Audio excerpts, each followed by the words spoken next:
नमस्कार मित्रों, जय श्री महाकाल। दोस्तों, ओम नमः शिवाय। स्वागत है आप सभी का हमारे इस YouTube चैनल पर।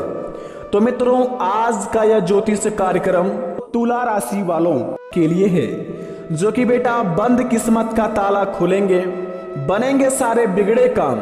इसे नहीं देखा तो जिंदगी भर पछताओगे। 101% सटीक भविष्यवाणी, क्योंकि भगवान महादेव आपके घर पर पधार रहे हैं। जी हाँ दोस्तों, आपने बिल्कुल सही पढ़ा। आज का महाराशि फल के थंबनेल में दोस्तों, भगवान शिव जी, असंभव को संभव करने वाले भगवान महादेव बिल्कुल ही अलग हैं। ये भोले भी हैं और रुद्र भी है। उनको जानना सरल भी है और कठिन भी है। भस्मधारी भी है, सर्पधारी भी है, चंद्रधारी भी है। वह अन्य देवी देवताओं की तरह आभूषण और वस्त्र इत्यादि धारण नहीं करते हैं।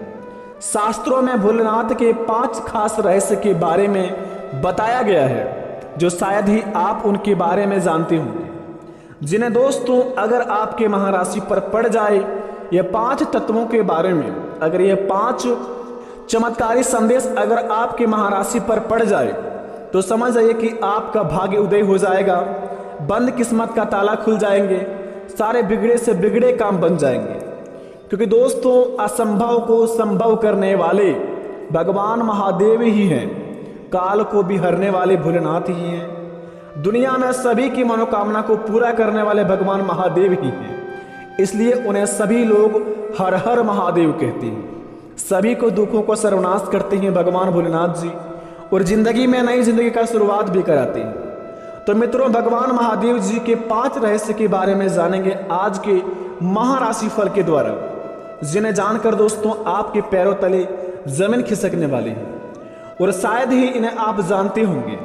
और अगर आपके जिंदगी में यह 5 रहस्य के बारे में पता आपको लग जाता है, तो आपके जिंदगी में सारे बिगड़े तो काम बन ही जाएंगे, लेकिन भगवान महादेव की कृपा से बड़े बड़े चमत्कार होना भी शुरू हो जाएंगे। पुरानी कथाओं की मान्यताओं के अनुसार भस्म लगाने का रहस्य बड़े ही खास है।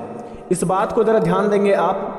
भगवान शिव इस दुनिया के सारे आकर्षण से मुक्त हैं। उनके लिए यह दुनिया, मोह माया, सब कुछ एक राख से ज्यादा कुछ नहीं है। सब कुछ एक दिन भस्मभूत होकर समाप्त हो जाएगा। भस्म इसी बात का प्रतीक है। शिव जी का भस्म से भी अभिषेक होता है, जिससे विराग और ज्ञान की प्राप्ति होती है। घर में धूप बत्ती की राख से शिव जी का अभिषेक कर सकते हैं। महिलाओं को भस्म से अभिषेक नहीं करना चाहिए, इस बात को भी ध्यान रखें। जी हाँ दोस्तों, आपको इस बात का अवश्य ज्ञान होनी चाहिए कि आपके घर में जो अगरबत्ती जलते हैं सुबह या शाम के समय में, घर के मंदिरों में महिलाओं या फिर कोई भी आप पूजा पाठ में अगरबत्ती जो व्यक्ति जलाते हैं, उसके भस्म से भगवान शिव जी का जलाभिषेक भी हो सकती है। और इस बात का दोस्तों यह साबित करता है कि अगर आप अगरबत्ती के भस्म से अगर भगवान जी का अभिषेक करेंगे, तो आपके जीवन काल में पड़ने वाले काल भैरव नष्ट हो जाएंगे। आपके जिंदगी में राहु और केतु जैसे कोई भी बीमारियां हो, राहु और केतु जैसे कोई भी आपकी कुंडली में प्रभाव हो, ग्रह हो, सारे आपके जीवन काल से मुक्त हो जाएंगे और आपको सारी चीजों में मुक्ति मिल जाएगी। इसे मुक्ति मिलने के बाद में दोस्तों, आपकी जिंदगी में कुछ इस प्रकार का नई कहानी का शुरुआत होंगी, जिन्हें देखकर आप भी कहेंगे कि धन्य हो प्रभु, आपकी महिमा तो बड़ी निराली है। इतनी बड़ी खुशखबरी दे दी कि हमने अपने जीवन में कभी सोचा नहीं था। तो इस बात को आप अवश्य अपने मन में रख लें। किसी भी कार्य क्षेत्र में जाने से पहले आप घर में जले हुए अगरबत्ती का भस्म लगाकर जाए। आपका दुश्मन आपका बाल भी बाका नहीं कर पाएंगे और आपके सारे बिगड़े से बिगड़े काम बन जाएंगे। और दोस्तों, इस बात का आप अवश्य ध्यान रखें कि घर की महिलाओं को भस्म से अभिषेक नहीं करना चाहिए। इसे करने पर अशुभ माना जाता है। केवल मनुष्य ही, यानी कि दोस्तों मानव जाति में केवल यह घर के पुरुष ही करें, बल्कि ना ही महिला। दूसरे नंबर की बात करें, तांडव नृत्य का रहस्य।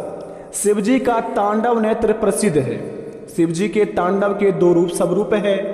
पहला उनके क्रोध का परिचय है और फल प्यारी रौद्र तांडव और दूसरा आनंद प्रदान करने वाला आनंद तांडव। ज्यादातर लोग तांडव शब्द को शिवजी के क्रोध या पर्याय की ही मानते हैं। रौद्र तांडव करने वाले शिवजी के रुद्र कहे जाते हैं। आनंद तांडव करने वाले शिवजी नटराज शिवजी के आनंद तांडव से ही सृष्टि का अस्तित्व में आती है और इनके रौद्र तांडव में से सृष्टि का विलय हो जाता है। और इस बात का यह ध्यान रखता है कि गले में लिपटे हुए सर्प का रहस्य बड़े ही खास है। भगवान शिव जी के गले में हर समय लिपटे रहने वाले नाग कोई और नहीं बल्कि नागराज वासुकी है और वासुकी नागराज ऋषि कश्यप के दूसरे पुत्र थे। शिवजी पुराण के अनुसार नागलोक के राजा वासुकी शिव के परम भक्त थे। उनके मस्तक चंद्रमा का रहस्य आपकी जिंदगी को होश उड़ा देंगे। और दोस्तों, भगवान वासुकी नाथ के नाम से जाने जाते हैं।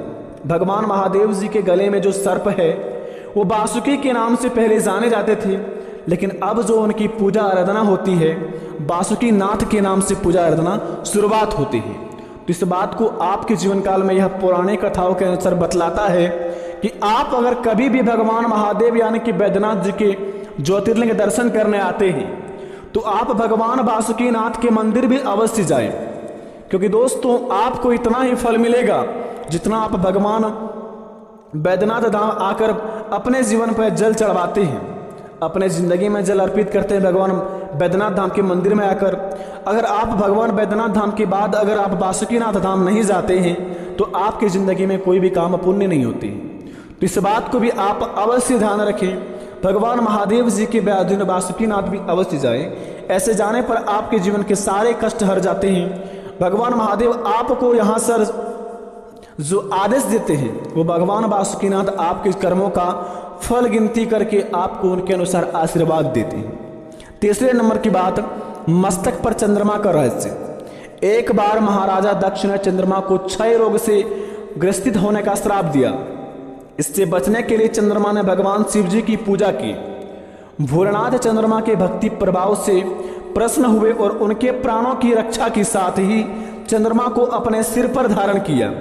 लेकिन आज भी चंद्रमा के घटने बढ़ने का कारण महाराजा दक्ष की शाप ही माना जाता है। तो अगर आप किसी भी कार्य को करते हैं तो सबसे पहले आप शुभ समय को देखकर उगते हुए सूरज की पूजा करें। सबसे पहले अगर आप जिंदगी में कोई भी सफल काम की शुरुआत करना चाहते हैं तो सबसे पहले उगते सूरज की पूजा आराधना करके ही शुरुआत करें। ऐसा माना जाता है कि उगते सूरज की पूजा शुरुआत करने पर हमारे सारे बिगड़े से बिगड़े काम बन जाते हैं और हमारे जिंदगी में जो भी समस्या होती है भगवान महादेव की आंख वह हर लेते हैं। और दोस्तों, आखिरी बात जरा ध्यान से देखें, 5वें नंबर की बात बड़े ही खास बात है। तीसरी आंख का रहस्य।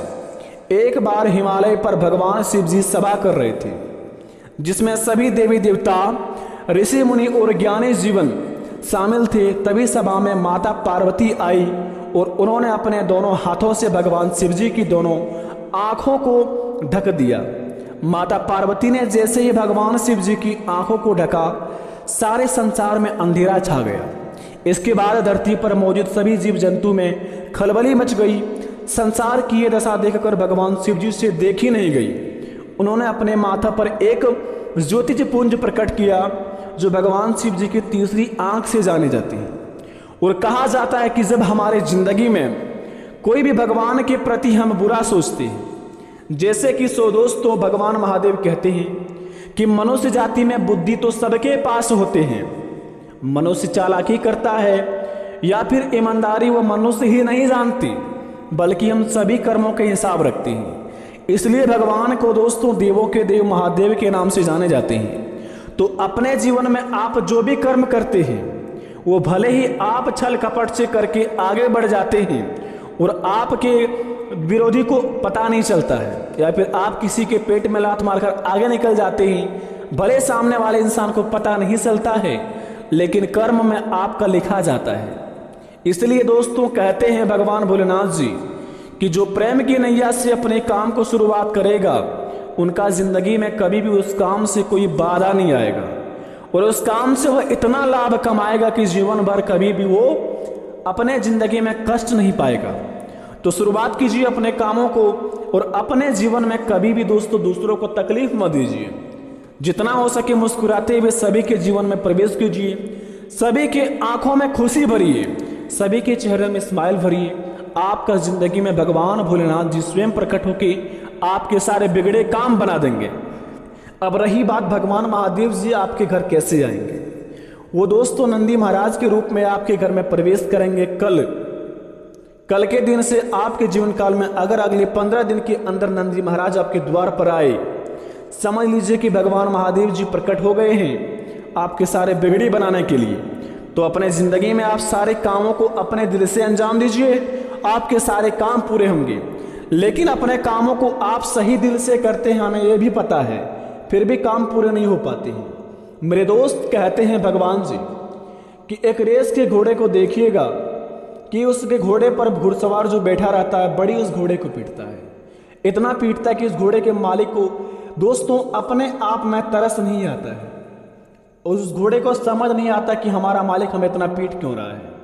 लेकिन असल जिंदगी में देखा जाए कि उस घोड़े का मालिक उस घोड़े को जिताना चाह रहा है। इसी प्रकार आपका और हमारा मालिक भगवान ऊपर वाली है। अगर जिंदगी में तकलीफ दे रहा है, कड़ी मेहनत करवा रहा है, सफलता नहीं मिल पा रही है, इसका मतलब आपके जीवन में बड़ा करने वाले हैं। तो घबराइए मत, अपने कामों को आप आशीर्वाद समझिए। आपके जीवन में दुख हो सुख हो, उन्हें आप आशीर्वाद समझकर स्वीकार कीजिए। उसी समय से आपकी जिंदगी का असली कहानी शुरुआत होंगे और भगवान महादेव आपके बिगड़े से बिगड़े काम बनाएंगे। इसलिए बेटा कमेंट बॉक्स में थैंक यू गुरुजी लिखिए, तुम्हारा सारे बिगड़े काम बनेगा। धन्यवाद।